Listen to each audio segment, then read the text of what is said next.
JSK cinema വിവാദം സമവായത്തിലേക്ക്. ജാനകി എന്ന പേരിനു പകരം ജാനകി വി എന്നാക്കണമെന്ന സെൻസർ ബോർഡിന്റെ ആവശ്യം അണിയറ പ്രവർത്തകർ അംഗീകരിച്ചു.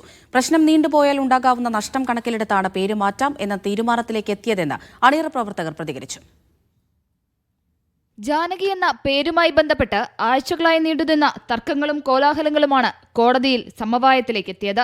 Janaki versus state of Kerala എന്ന സിനിമയുടെ പേര് മാറ്റണമെന്നും സിനിമയിലെ കോടതി രംഗങ്ങളിലെ ചില ഭാഗങ്ങൾ മ്യൂട്ട് ചെയ്യണമെന്നുമുള്ള സെൻസർ ബോർഡിന്റെ ആവശ്യം അണിയറ പ്രവർത്തകർ അംഗീകരിച്ചു.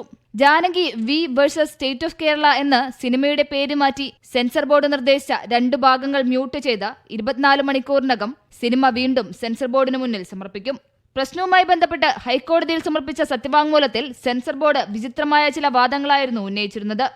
സിനിമയിലെ കോടതി രംഗത്തിൽ ജാനകി എന്ന കഥാപാത്രത്തെ വിസ്തരിക്കുന്ന ഭാഗം മതസ്പർദ്ധയുണ്ടാക്കുമെന്നതായിരുന്നു വാദം. പ്രശ്നം നീണ്ടുപോയാൽ അണിയറ പ്രവർത്തകർക്ക് വലിയ നഷ്ടമുണ്ടാകുമെന്നത് പരിഗണിച്ചാണ് തീരുമാനത്തിലേക്ക് എത്തിയതെന്ന് സംവിധായകൻ പ്രവീൺ നാരായണൻ പറഞ്ഞു.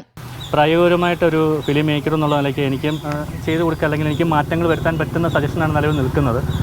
അപ്പോൾ അത് തീർച്ചയായിട്ടും എത്രയും പെട്ടെന്ന് സാധ്യമാകുന്ന അടുത്ത മണിക്കൂറിൽ തന്നെ അത് റീസബ്മിറ്റ് ചെയ്യുക എന്നുള്ളതാണ് ഞങ്ങളുടെ തീരുമാനം. സിനിമ ഇറക്കുക എന്നുള്ളതാണ് ഏറ്റവും വലിയ കാരണം. ഈ നിൽക്കുന്ന എല്ലാവരും ഈ സിനിമയായിട്ട് ബന്ധപ്പെട്ട് കഴിഞ്ഞ 2-3 വർഷമായിട്ട് ഒരുപോലെ എൻ്റെ പുറകെ നിന്ന് ഒരു ആൾക്കാരാണ് ഈ പ്രൊഡക്ഷൻ നിൽക്കുന്ന ഇത്രയും പേര്. സിനിമ നിർമ്മിക്കുമ്പോൾ എന്തൊക്കെ പാലിക്കണമെന്നതിൽ പൊതുവായ മാനദണ്ഡം വരട്ടെ എന്ന FEFKA general secretary B Unnikrishnan പ്രതികരിച്ചു.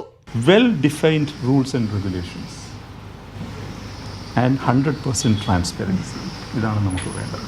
നാളെ ഞാനൊരു സിനിമയായിട്ട് പോകുമ്പോൾ, സ്ക്രീനിങ്ങിന് പോകുമ്പോൾ വാട്ട് ടു എക്സ്പെക്ട് എന്നുള്ളത് ഞാൻ അവെയർ ആയിരിക്കണം.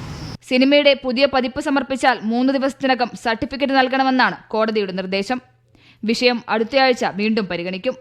മീഡിയ 1 കൊച്ചി.